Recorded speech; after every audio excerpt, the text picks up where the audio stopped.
Hi hello welcome to news eight Telugu channel. This is Paritala Murthy. So mid night ఒక drama అనేది జరిగింది. ఏదైతే Yashmi గౌడని select చేసిన తర్వాత ఏదైతే డెసిషన్ రాంగ్ అని అదని ఇదని సోనియా అండ్ సీత మిగతా బ్యాచ్ ఎవరైతే మాట్లాడారో, మెయిన్గా సోనియా అయితే ఎక్కువ నిఖిల్ని బాగా అదే పాయింట్ హంటింగ్ అంటారు కదా, హంటింగ్ చేస్తూ ఉందన్నమాట. సో వెనకాలే ట్యానింగ్ నచ్చ పెడతా ఉంది. సో మనోడు ఎక్స్ప్లెనేషన్ ఇచ్చుకుంటూ వెళ్తున్నాడు. యాక్చువల్గా ఒకనొక దశలో అది ఆపేసుకుంటే బెటర్ అయ్యేది. బట్ మిడ్ నైట్ అంతా కూడా ఇదే డిస్కషన్ అనేది జరిగింది. సో మధ్యలో మణికంఠ వచ్చి మాట్లాడడం, కొంచెం ఇలా వేయడం. సో మధ్యలో మళ్ళీ ప్రేరణ వచ్చి మాట్లాడడం, ఏంద్రబాబు మాకి నస అన్నట్టుగా. సో యష్మి గౌడ అంత పెద్దగా ఇన్వాల్వ్ అవ్వలేదు, కానీ మెయిన్గా సో వీళ్ళిద్దరూ నైనిక అండ్ నిఖిల్ ఇద్దరు కూడా కొంచెం సోనియాకి మాటకి మాట చెప్పే ఇదిలోనే ఉన్నారు. ఫటాఫట్ మిడ్ నైట్ ఏం జరిగింది అనేది చెప్పేస్తాను. దాన్ని బట్టి ఒక అనాలిసిస్ అనేది చెప్తాను. మీకు ఎందుకు చెప్తున్నా అంటే ఇది నామినేషన్స్కి పర్ఫెక్ట్గా ఉపయోగపడుతుంది. నిఖిల్ గేమ్ ఆడుతుంటే యష్మి పుల్ చేయడానికి ట్రై చేసిందంట. దీని మీద ఒక డిస్కషన్ అనేది పెట్టుకున్నారు. అసలు జరిగిందా లేదా అనేది మనకు తెలియదు, కానీ అది మాత్రం అనేసారు అనమాట బయటికి. ఇక్కడ సోనియా ట్రిగ్గర్ చేస్తుంది, కంప్లీట్గా డౌటే లేదు. వీళ్ళంతా గ్రూప్ గేమ్ ఆడారని ప్రూవ్ చేస్తే తనకి లైన్ క్లియర్ అవుతుంది. అది main intention. So group game కాదని చెప్పమన్నట్లుగా నిలదీస్తుంది అక్కడ. ఆ తర్వాత బయటికి ఇది ఎలా వెళ్తుంది, ఎలా ప్రొజెక్ట్ అవుతుంది అని కూడా దీని మీద కూడా మణికంఠ మాట్లాడుతూ ఉన్నాడు. అంటే వెరీ క్లియర్ దట్ ఏంటంటే వీళ్ళని ఒక బ్యాచ్ కింద, అంటే ఒక సీరియల్ బ్యాచ్ కింద ఒక ముద్ర వేసేస్తే సో మనం వీళ్ళ మీద ఎలాంటి అటాక్ అయినా చేయొచ్చు. ఇక్కడ వాళ్ళు అరిచి ట్రిగ్గర్ అయ్యారు అనుకోండి, వాళ్ళు తప్పు అయిపోద్ది. అంటే లాస్ట్ సీజన్ ఎగ్జాక్ట్గా ఏదైతే జరిగిందో దాన్ని ఇంప్లిమెంట్ చేద్దామని చూస్తున్నారు. ఇక్కడ నిఖిల్ తను ప్రూవ్ చేసుకోవడానికి ఇక్కడ ఎన్నో విషయాలు చెప్తూ కన్విన్స్ చేయడానికి ట్రై చేస్తున్నాడు. అసలు అంత అక్కర్లేదని నాకు అనిపించింది.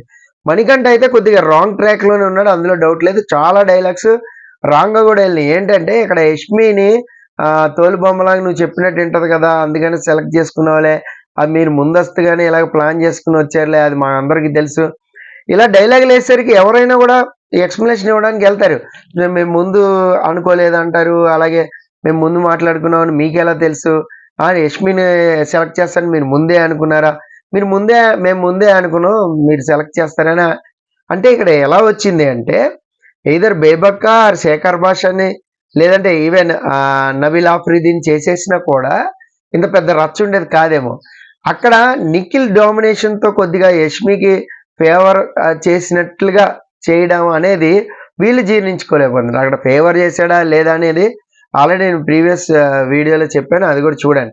అక్కడ ఫేవర్ చేసినట్టుగా అయితే ఏమనిపించలేదు. ఎందుకు అంటే తన ఒక్క డెసిషన్ కాదు కదా. సో ఆ తర్వాత నిఖిల్ వచ్చి ఒక ఎక్స్ప్లెనేషన్ ఇచ్చేలా చేసుకున్నాడు అనమాట. ఎవరు మణి అంటే ఒక ఓవరాల్ డిస్కషన్ అయిపోయి ఒక డైలాగ్ వేసేసిన తర్వాత మణి దగ్గరికే నిఖిల్ వచ్చి సో ఒక ఎక్స్ప్లెనేషన్ ఇచ్చుకున్నాడు. చూడండి ఇక్కడే నాగమణి మైండ్ గేమ్ ఎట్లా ఆడుతున్నాడు, ఎంత తెలివైనవాడు అంటే నేను చెప్తా చూడండి. మీరు ముందుగానే తెలుసు కాబట్టి ఇద్దరికిద్దరు సో మీ మాట వింటుంది అనే డైలాగ్తోనే అక్కడ కొట్టాడు అనమాట. కొట్టేసరికి ఎవరికైనా ట్రిగ్గర్ అయితే ఖచ్చితంగా వచ్చి అలా కాదు బ్రదర్ చెప్తా నేను విను అని ఒక ఎక్స్ప్లెనేషన్ అనేది ఖచ్చితంగా ఇస్తారు. అందుకనే తను సెలెక్ట్ చేసుకుంటాం అంటూ ఆడియన్స్కి చెప్పేలాగా, అంటే ఆడియన్స్ నోటీస్ చేసేలాగా మాట్లాడుతున్నాడు. సో మీకు అర్థమైంది అనుకుంటా. సో ఖచ్చితంగా ఇక్కడ సీరియల్ బ్యాచ్ అంతా ఒక గ్రూపు, లేదంటే వీళ్ళంతా ఒక కన్నడ బ్యాచ్, వీళ్ళంతా ఒక గ్రూపు అనేది ప్రూవ్ చేయాలని సాయశక్తిలో ప్రయత్నిస్తున్నారు main Sonia and Nagamani. So అది ప్రూవ్ అయిపోయింది అంటే ఎస్, వాళ్ళు ఏది చేసినా తప్పు అయిపోద్ది. ఇంకా సోనియా కూడా ఏమందంటే మీరు తీసుకున్న డెసిషన్ మెజారిటీ ఆఫ్ ది హౌస్కి నచ్చలేదు అని చెప్పింది. మెజారిటీ ఆఫ్ ది హౌస్ అంటే ఎవరు, మీరు ఒక్కళ్ళేనా, నువ్వు మనీయేనా, ఇద్దరేనా, ఎవరు లేరా, అక్కడ ఉన్నారు కదా, ఓటింగ్ పెడితే అయిపోద్ది కదా. ఇది ఎంత అన్యాయం అంటే మెజారిటీ ఆఫ్ ది హౌస్ అని ఇండివిజువల్గా సింగిల్గా వచ్చి చెప్పేయడం. ఇది ఖచ్చితంగా వీకెండ్ నాగార్జున అయితే 100% నోటీస్ చేయాల్సిన పాయింట్. ఇది ఏంటంటే నిఖిల్ యష్మిని చీఫ్గా సెలెక్ట్ చేసుకుంది. నిఖిల్ అండ్ నైనిక కలిసి, మళ్ళీ చెప్తున్నా, నిఖిల్ అండ్ నైనిక కలిసి డెసిషన్ తీసుకుంది. ఎంతమందికి నచ్చలేదు, రైజ్ యువర్ హ్యాండ్స్ అంటే చిన్న పాయింట్ చెప్పేస్తే స్కూల్ అనమాట అయిపోద్ది. మరి Sonia majority of the house అని ఎలాగనో నీకు నచ్చలేదు కాబట్టి నువ్వు మాట్లాడాలి. అక్కడ నీకు ఎవరిదో పేరుంది, అప్పుడు నువ్వు కదా చీఫ్గా ఉన్నప్పుడు నీ డెసిషన్ నువ్వు తీసుకో. సో నువ్వెందుకు అనవసరంగా ట్రిగ్గర్ వేసి మీరు గ్రూపు తొక్క తోలు 2 రోజులకే గ్రూప్ అయిపోతారా? లేదా 2 రోజులకే ఫర్ అయిపోతారా? ఫేవరెటిజం చూపిస్తారా? ఇలా క్లాస్ పీకితే కొంచెం ఆడియన్స్‌కి కూడా క్లారిటీ వస్తది. అప్పుడు అందరూ కూడా నిఖిల్ డెసిషన్ సూపర్ అని చేతులెత్తారు. డౌటే లేదు. చూడండి కావాలంటే. నిఖిల్ అండ్ నైనిక తీసుకున్న డెసిషన్ బావుందండి. యష్మి కరెక్టే అని చేతులెత్తారు. ఖచ్చితంగా అదే జరుగుతది. ఇదంతా సోది పాయింట్ అదే చాలా ప్రొలాంగ్ అయిపోయింది రాత్రంతా కూడా. సో నైట్ కొంచెం బాగా ఆల్మోస్ట్ 1:30, 2 వరకు ఇదే సోది డిస్కషన్ అయిపోయింది. ఇక ఆదిత్య ఓము, విష్ణుప్రియ కూడా వీళ్ళిద్దరు చాలా మెచ్యూరిటీగా ఉన్నారు. సో ఈవెన్ విష్ణుప్రియ ఎపిసోడ్లోనే మాట్లాడింది, నేను ఆల్రెడీ చెప్పాను. సోనియాకి చెప్పారు అక్కడ ఏంటంటే అది వాళ్ళ డెసిషన్, వాళ్ళు చీప్స్ కదా, మధ్యలో మన డెసిషన్ లేదని చెప్తున్నా కూడా సోనియా కావాలని అక్కడ నిఖిల్ని బాగా ట్రిగ్గర్ చేస్తా వచ్చింది. నిఖిల్ సోనియాని కన్విన్స్ చేయాలనే చూశాడు చాలాసేపు. ఈ టాపిక్ హై డ్రామా, అర్ధరాత్రి హై డ్రామా అని పెట్టాం కదా, అలా కొనసాగింది అనమాట. నాకు తెలిసి నామినేషన్స్ ముందు ఇది కొంచెం పార్ట్ టెలికాస్ట్ చేసే అవకాశాలు అయితే ఉన్నాయి. అది టెలికాస్ట్ చేసిన తర్వాత అదేంటి అనేది మనం డీటెయిల్గా మాట్లాడుకుందాం. సో ఇక ప్రేరణ కూడా ఇక్కడ బాగా నచ్చింది ఏంటంటే, చీఫ్స్ కాబట్టి మీరు ఎలాంటి ఎక్స్ప్లెనేషన్ ఇవ్వక్కర్లేదు, ఇంకా ఆపేయండి అని ఒక డైలాగ్ అంది. ఇది కరెక్టే కదా, చీఫ్స్ అసలు ఎక్స్ప్లెనేషన్ ఎందుకు ఇవ్వాలి? కమెంట్ చేసి అవును మా ఇష్టం, సెలెక్ట్ చేసాం మేము ఇద్దరిని, మాకు పవర్ ఇచ్చారు అంటే అయిపోను. అక్కడ యష్మి కూడా అంది, మీరు ఎపిసోడ్లో గుర్తు చేశారు, అవును అది లక్ అనుకో ఏమన్నా అనుకో, వాళ్ళు సెలెక్ట్ చేశారు, నేను చీఫ్ అయ్యా, దట్స్ ఇట్ అంది. ఇక్కడ సోనియా చాలా క్లియర్గా గాల్లో అయితే రాళ్ళేస్తుంది, అందులో డౌట్ లేదు. అది ఖచ్చితంగా తగులుతూ ఉంది. కొన్ని డైలాగులు అయితే గట్టిగా తగులుతున్నాయి నిఖిల్కి. అది వదిలేస్తే ఒకవేళ దాన్ని విడిచిపెడితే మాత్రం ఆ సోనియా మాట్లాడుకుంది అంటే నిఖిల్ హీరో అయిపోతాడు. అలా కాకుండా మాటికి మాట ప్రొలాంగ్ చేస్తూ, సో మనకంటే ఏదో మాట్లాడాడని ఈయన ఫీల్ అయిపోయి వెళ్ళి ఆయనకి ఎక్స్ప్లెనేషన్ ఇచ్చి, ఇది కొంచెం నిఖిల్ గేమ్ దెబ్బ కొట్టేస్తుంది. ఇక్కడ సోనియా ఒక డైలాగ్ వేసింది ఏంటంటే, టాస్క్లు గెలవడం ముఖ్యం కాదు తెలుసా నీకు అంది. అంటే నాకు తెలుసు ఆ టాస్క్లు గెలవడం ఇంపార్టెంట్ కాదని, నువ్వు పర్సనల్గా కామెంట్స్ చేస్తుంటే నేను నీకు చెప్తున్నా అని అన్నాడు. అంటే వెరీ క్లియర్ ఏంటి, టాస్క్లు గెలవడం కాదు, ఇలా వాగ్వివాదాలు ఆర్గ్యుమెంట్స్ పెట్టుకుంటూ ఎస్ మన లాజిక్స్ కరెక్ట్ అని ఆడియన్స్కి చెప్పగలిగితే మన టాస్క్లు ఆడినా కెప్టెన్ అవ్వకపోయినా ఓట్లు వేసేస్తారు అనే ఒక మైండ్ సెట్తో ఖచ్చితంగా ఏమాడుతుంది సోనియా అండ్ మనీ. ఈ ఎంటైర్ డిస్కషన్లో నాకు అర్థమని చెప్తా చూడండి డీటెయిల్గా. సోనియా అయితే 100% రెచ్చగొడుతుంది, తనకు కావాల్సిన మెటీరియల్ ఏదైతే ఉందో అది లాగే ప్రయత్నం అయితే చేస్తుంది.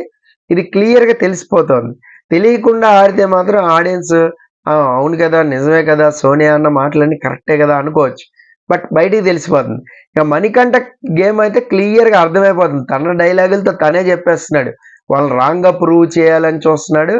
అది కూడా డైలాగుల రూపంలో చెప్పేస్తున్నాడు, దొరుకుతారు ఎక్కడ దొరుకుతారు చూద్దాం అని చెప్పేస్తున్నాడు. తన అనాలిసిస్ని బయటికి చెప్పేస్తున్నాడు. ఇక్కడ ఎవరు ఎక్కడ దొరుకుతారా అని కాసుకుని కూర్చున్నట్టుంది అక్కడ నాగమణి గేమ్. అది మైండ్ గేమ్ అనుకోవద్దు, అది మైండ్ గేమ్ కాదు, అది పప్పాస్ గేమ్ అనమాట అది. కానీ ఆడియన్స్ ఎందుకు చెప్తున్నా అంటే, ఆడియన్స్ చాలా చాలా క్లవర్. మీరు ఒక చిన్న డైలాగ్ వేసినా మీరు దేనికోసం వేసారు, ఓహో మీరు దీనికోసమే చేశారనమాట, వాళ్ళని రాంగ్గా ప్రూవ్ చేయాలని అని వాళ్ళకి అర్థమైపోద్ది. ఎన్ని సీజన్స్ చూసి వచ్చారో దానికి తగ్గట్లుగా అయితే మీరు ఆడుతున్నట్టు ఆడియన్స్కి క్లియర్గా తెలుస్తుంది. ఇక్కడే మెయిన్ పాయింట్ చెప్తా, క్లియర్గా నోటీస్ చేయండి. ఏంటంటే కొంచెం లెంత్ అయిన పర్లేదు, నిఖిల్ ఒక్కడే యష్మిని సెలెక్ట్ చేసి ఉంటే ఖచ్చితంగా నిఖిల్ని టార్గెట్ చేస్తూ మాట్లాడచ్చు. పార్షియాలిటీ అనో లేదంటే గ్రూప్ గేమ్ అనో ఏదైనా అనొచ్చు. అయితే ఇక్కడ నైనిక గొడవ ఉంది, కన్విన్స్ అయ్యింది కాబట్టి గొడవ లేదు. ఆల్రెడీ అదే విషయం చెప్పింది, ఎస్ మేమిద్దరం కలిసే తీసుకున్నాం డెసిషన్ అని. మేబీ నిఖిల్ డామినేషన్ ఉండొచ్చు అందులో, కానీ మీరు నిఖిల్ ఒక్కళ్ళనే టార్గెట్ చేస్తే మాత్రం అది బిస్కెట్ అయిపోద్ది. సో ఇక నెక్స్ట్ ఆదిత్య ఓం అయితే సోనియాకు ఒక మంచి మాట చెప్పాడు. మనం రివ్యూలో చెప్పుకున్న మాటే ఆదిత్య ఓం నైట్ చెప్పాడు, నాకు భలే అనిపించింది. ఎందుకంటే రివ్యూ ఆల్రెడీ పెట్టేసే కాబట్టి ఆ మాట చెప్పలేకపోయాను. చెప్పే విధానం బాగుండాలి అన్నాడు. అక్కడ చెప్పడం కరెక్ట్, నువ్వు ఏదైనా చెప్పడం తప్పని నేను అనట్లేదు, చెప్పే పద్ధతి విధానం ఉంటుంది కదా అది బాగుండాలి అని. ఇది ఎగ్జాక్ట్గా మనం రివ్యూలో చెప్పుకున్నాం నైట్, చూడండి మీరు కావాలంటే మన ప్రీవియస్ రివ్యూలో ఉంటుంది, అది కూడా చూడండి. కానీ సోనియా మాత్రం అక్కడ ఏమని తెలుసా, నేను ఫస్ట్ నుంచి ఇంతే, ఇప్పుడు విధానం మార్చుకోమంటే ఎలా మార్చుకుంటా అది. సో మీకు అర్థమైంది అనుకుంటా సోనియా అండ్ నాగమణి కంటే గేమ్ అనేది. దాన్ని బట్టి ఇంకా 2 రోజులే కదా అయింది, నెక్స్ట్ ఎలా ట్రిగ్గర్ అవుతారు, ఎలాంటి అంశాలు మెయిన్ టాస్క్ పెట్టినప్పుడు వాళ్ళు ఏం ఆడతారు, సో ఎలా వాళ్ళని వాళ్ళు ప్రొటెక్ట్ చేసుకుంటారు, వాళ్ళ డెసిషన్ ఎలా ఉంటాయి అనేది కూడా మనం we have to wait and see. Okay, ఇది అర్ధరాత్రి జరిగింది అయితే. సో నెక్స్ట్ నామినేషన్ ఎపిసోడ్ అనేది మీకు క్లియర్గా రివ్యూలో చెప్తాను. క్విక్ వీడియోలో ఎవరెవరు నామినేట్ అయ్యారని కూడా చెప్తాను. This is Paritala Murthy signing off. By by.